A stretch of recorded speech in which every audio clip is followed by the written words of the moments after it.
আমি হাজার চাইলেও আমি ছেলেকে কোলে নিতে পারি না। আমার খুব খারাপ লাগে, তবুও কিছু করতে পারি না।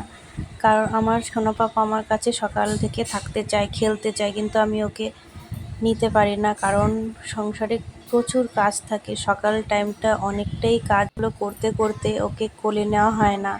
ও সবসময় আমার কাছে থাকতে চায়। আমার নিজেরও খুব খারাপ লাগে, কিন্তু কি করব বলো, এই দিনগুলো আর আসবে না আমিও জানি। সকাল সকাল উঠে বিছানাটা গুছিয়ে নিচ্ছি। দেখো কতটা অগোছালো আছে। আমার এরকম অগোছালো ঘর একদমই পছন্দ না।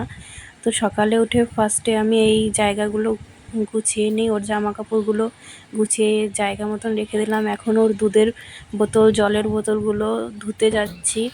সকাল থেকে এই কাজটা আমার সবথেকে বেশি ইম্পর্টেন্ট। ওর বোতলগুলো ধুয়ে স্টেরিলাইজ করে দুধের বোতলটা রেখে দিই, আর জলের বোতলে জল ভরে রেখে দিই। ওর মন মতন ও খেয়ে নেয় জল। সকালটা এইভাবেই কাটে। তোমাদের সকাল কিভাবে কাটে অবশ্যই জানিও।